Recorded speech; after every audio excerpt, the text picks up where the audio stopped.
Hi students. So இன்னைக்கு நம்ம பார்க்கக்கூடிய ஒரு முக்கியமான டாபிக் என்ன அப்படினா primary and secondary focal points. இல்லையா நம்ம வந்து 12th physicsல 6th lessonல வரக்கூடிய ஒரு topic. Primary and secondary focal point. Focal point க்கு என்ன notation யூஸ் பண்ணுவீங்க? F யூஸ் பண்ணுவீங்க. Points pluralல கொடுத்திருக்கான். அதனால F1 and F2. இல்லையா? அப்ப எதுக்கு? இதுல இருந்து நமக்கு தெரியும் லென்ஸ். ஏன்னா ஒரு மிரருக்கு வந்து பாத்தீங்கன்னா ஒரு ஃபோக்கல் பாயிண்ட் தான் இருக்கும். இல்லையா? சோ ஆனா ஒரு லென்ஸை பொறுத்த வரைக்கும் எத்தனை ஃபோக்கல் பாயிண்ட் இருக்கும்? ரெண்டு இருக்கும். இல்லையா? சரி. சோ எப்படின்னு பாப்போம். சோ எதை வந்து பிரைமரி ஃபோக்கல் பாயிண்ட்னு சொல்றோம், எதை செகண்டரி ஃபோக்கல் பாயிண்ட். இல்ல F1 னா பிரைமரி, F2 னா செகண்டரி. அது எந்தெந்த சைடுல வரும் அப்படிங்கறத பாப்போம். So first convex lens. நான் ஏற்கனவே சொன்னேன் கான்வெக்ஸ் லென்ஸ் எப்படி நம்ம ஃபார்ம் பண்றது அப்படினு லாஸ்ட் கிளாஸ்ல சொல்லியிருந்தேன். உங்களுக்கு டிஸ்கிரிப்ஷன்ல கொடுத்திருப்பேன் thin lens அப்படிங்கற ஹெட்டிங்ல. சோ அத பாத்துக்கோங்க. சோ see இது வந்து ஒரு convex lens. What is this? Convex. இதுக்கு இன்னொரு பேர் இருக்கு converse or converging or converse அப்படினு சொல்லலாம் இல்லையா? converging lens அப்படினு கூட சொல்லுவாங்க. அதாவது வைடா வரக்கூடிய ரேஸை வந்து நேரோவா மாத்துறது, குறுகலடை செய்யறது இதோட வேலை. ஓகேவா? சோ இதோட மிட் பாயிண்ட்க்கு பேர் இருக்கு என்னது? Optical centre. இதுல எத்தனை ஸ்பெரிக்கல் சர்ஃபேஸ் இருக்கு? ரெண்டு ஸ்பெரிக்கல் சர்ஃபேஸ் இருக்கு. இந்த டிஸ்டன்ஸ் ஸ்மாலா இருந்துச்சுன்னா thin lens, இந்த டிஸ்டன்ஸ் அதிகமா இருந்துச்சுன்னா thick lens. ஓகே, மொத்தத்துல இது ஒரு கான்வெக்ஸ் லென்ஸ். ஓகே, சோ இப்போ இதா இருக்கு இல்லையா, இந்த பார்ட் ஒரு ஸ்பியரோட ஒரு பார்ட்னு சொல்லியிருக்கேன். அதே மாதிரி இந்த பார்ட்டும் ஒரு ஸ்பியரோட ஒரு பார்ட்னு சொல்லியிருக்கேன். அப்ப ரெண்டுக்குமே என்ன இருக்கும்? சென்டர் பாயிண்ட் இருக்கும், அதாவது center of curvature. Okay, so எந்த சைட்ஸ் ஆர் ஃபர்ஸ்ட் எடுக்கணும் அப்படின்னா நல்லா பாத்துக்கணும். So I am going to draw an imaginary line passing through this. ஒரு கற்பனையா ஒரு லைன் வரைக்கிறேன். So நல்லா பாத்துக்கணும். ஒரு ஆப்ஜெக்ட் நான் இங்க பிளேஸ் பண்றேன். எங்க வேணாலும் பிளேஸ் பண்ணலாம் இல்லையா? இது ஒரு ஆப்ஜெக்ட். ஓகே, இது ஒரு ரியல் ஆப்ஜெக்ட். நம்ம கண்ணுக்கு தெரியும். ஏன்னா எப்பவுமே ஆப்ஜெக்ட் வந்து லெஃப்ட் சைடுல இருந்துச்சு அப்படினாலே ரியல் தான் இல்லையா? சோ இது வந்து ஒரு ரியல் ஆப்ஜெக்ட். சரி, உண்மையான பொருள் அப்படின்னு சொல்லுவாங்க. இதுல இருந்து வரக்கூடிய ரே எப்படி வரும்? இந்த மாதிரி வரும். அதே மாதிரி இந்த மாதிரி போகும். பட் ரிஃப்ராக்ஷனுக்கு அப்புறம் அது எப்படி வரும் அப்படின்னா இந்த மாதிரி parallel-ஆ வரும். ஆஃப்டர் ரிஃப்ராக்ஷன் இங்க அப்ப இது பேரு இன்சிடென்ட் ரே. இதுக்கு பேர் என்னது? ரிஃப்ராக்டட் ரே. ஏன்னா லென்ஸ்ல வந்து என்ன நடக்கும்? ரிஃப்ராக்ஷன். தமிழ்ல சொல்ல போனா விலகல், விலகல் அடைந்த கதிர்னு சொல்லுவாங்க. அப்ப see the refracted ray எப்படி இருக்கு? parallel to the principal axis. இந்த லைனுக்கு ஒரு பேர் இருக்கு, பிரின்சிபல் ஆக்சிஸ். தமிழ்ல சொல்ல போனா முதன்மை அச்சுன்னு சொல்லுவாங்க. அப்ப பிரின்சிபல் ஆக்சிஸ்க்கு பேரலலா போகுது. அப்படி பிரின்சிபல் ஆக்சிஸ்க்கு பேரலலா அந்த ரேஸ் போணும் அப்படின்னா அந்த ஆப்ஜெக்ட் எங்க இருக்கணும்? இந்த இடத்துல. ஒருவேளை முன்ன வர வர ஒருவேளை வந்து டீவியேட் ஆகலாம் இல்லையா? சோ அதனால எந்த இடத்துல ஒரு ஆப்ஜெக்ட வைக்கும் போது ரிஃப்ராக்ஷனுக்கு அப்புறம் வரக்கூடிய இந்த ரிஃப்ராக்டட் ரேஸ் பிரின்சிபல் ஆக்சிஸ்க்கு பேரலலா இருக்குதோ, சோ அந்த ஆப்ஜெக்ட் பிளேஸ் பண்ணக்கூடிய அந்த பொசிஷனுக்கு பேர் தான் ஃபோக்கல் பாயிண்ட் ஆர் ஃபோக்கஸ் அப்படின்னு சொல்லுவாங்க. சோ இதுதான் நம்ம என்ன எடுத்துக்கிறோம் அப்படின்னா ஃபர்ஸ்ட், அதாவது பிரைமரி ஃபோக்கல் பாயிண்ட் எடுத்துப்போம். இன்னொன்னு நம்ம தியரியில இருக்கட்டும், எக்ஸ்பெரிமெண்டா இருக்கட்டும், நம்ம பிசிக்ஸை பொறுத்த வரைக்கும் நம்ம எதை தான் மீன் பண்ணோம் அப்படின்னா செகண்டரி ஃபோக்கல் பாயிண்ட் தான் யூஸ் பண்ணுவோம். பிரைமரி கிடையாது, எதை யூஸ் பண்ணுவோம்? செகண்டரி. சரி, அப்ப இது பிரைமரி ஃபோக்கல் பாயிண்ட் இல்லையா? அப்ப இந்த இடத்துல ஒரு ஆப்ஜெக்ட் வச்சேன் அப்படின்னா ரிஃப்ராக்ஷனுக்கு அப்புறம் அந்த ரேஸ் வந்து parallel-ஆ வந்துச்சு அப்படின்னா எந்த இடத்துல நான் ஆப்ஜெக்ட் வச்சனோ அந்த இடத்தோட அந்த பாயிண்ட்க்கு பேரு தான் என்னது? Principal focus or focal point. என்னது? Primary focal point. சோ இதுக்கு அப்ப ஆப்டிகல் சென்டருக்கும் பிரைமரி ஃபோக்கல் பாயிண்ட்க்கு இடையில distance focal length F1. Primary focal லென்த்னு சொல்லுவாங்க, முதன்மை. ஓகே, சரியா? சரி, இதே கான்வெக்ஸ் லென்ஸ் நான் திருப்பி இங்க வைக்கிறேன். அப்ப செகண்டரி அப்படினாலே உங்களுக்கு தெரிஞ்சிருக்கும். the same convex lens, இங்க ஆப்டிகல் சென்டர். சோ இது வந்து என்னது? ஒரு இமேஜினரி லைன். இந்த லைனுக்கு ஒரு பேர் இருக்கு, என்னது? Principal axis. இல்ல வந்து நான் வித்தியாசப்பட்டு சொல்றேன். இந்த சைடு கான்வெக்ஸ் வைப்போம். First primary முடிச்சுப்போம்.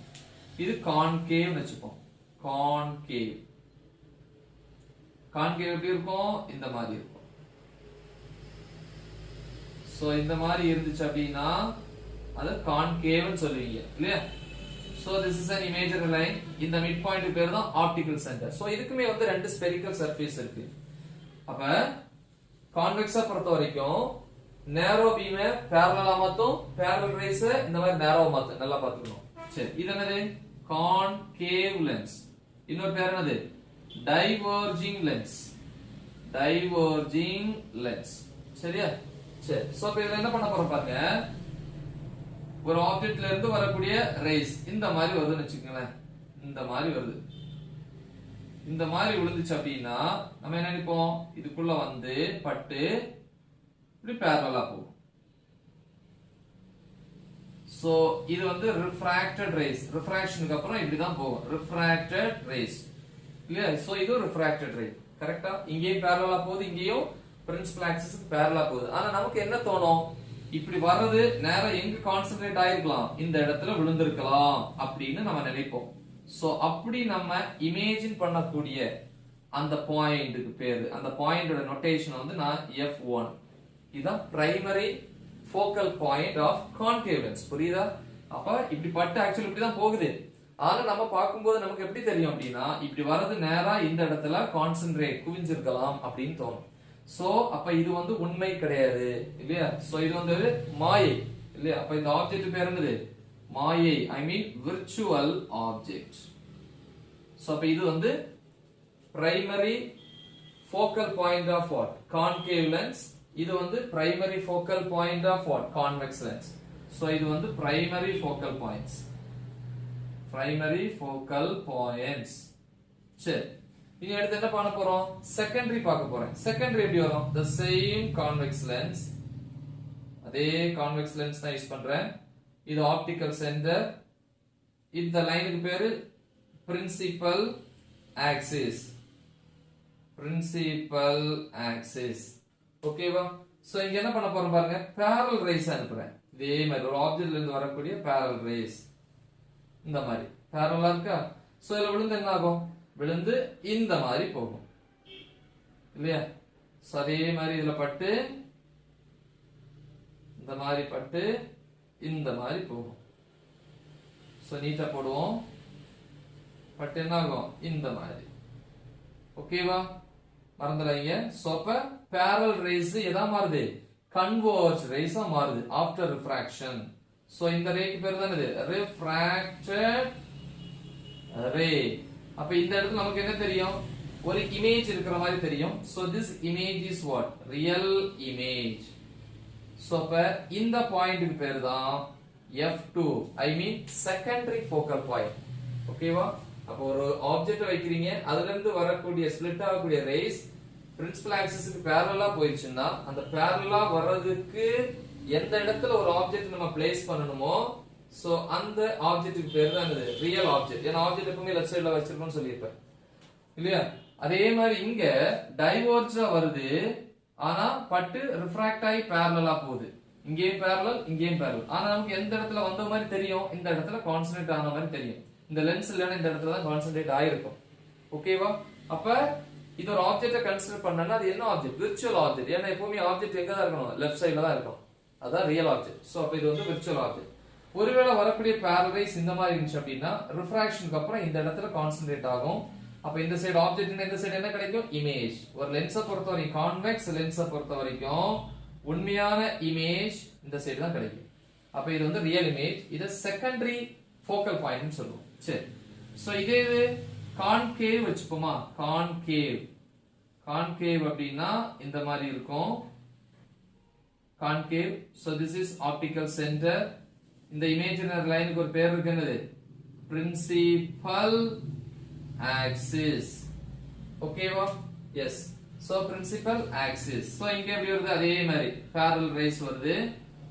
இந்த மாதிரி விழுந்து என்ன ஆகும் நம்ம என்ன நினைப்போம் பட்டு இந்த இடத்துல வர்ற மாதிரி நினைப்போம் ஆக்சுவலா பட்டு என்ன ஆகுது அப்படின்னா இந்த மாதிரி போகும் பட்டு இந்த மாதிரி போகும் நல்லா பாத்துக்கோங்க deviated ray parallel ray மாறுது அதே மாதிரி அப்ப parallel ray கொடுத்தா இந்த மாதிரி deviate ஆகும் இல்லையா சோ இந்த மாதிரி deviate ஆகுது ஓகேவா அப்ப நமக்கு என்ன தெரியும் அப்படின்னா நம்ம என்ன திங்க் பண்ணோம் இங்க இருந்து பாக்கும்போது இங்க இருந்து போனது மாதிரி தெரியும் இந்த இடத்துல இருந்து போன மாதிரி தெரியும் அப்ப இந்த இடத்துல அந்த ஆப்ஜெக்ட்டோட இமேஜை கிரியேட் பண்ணுது சோ இந்த இமேஜ்க்கு பேரு தான் ஆர் அந்த பாயிண்ட்க்கு பேரு தான் செகண்டரி ஃபோக்கல் பாயிண்ட் என்னது செகண்டரி இது பிரைமரி இது செகண்டரி ஃபோக்கல் பாயிண்ட்ஸ்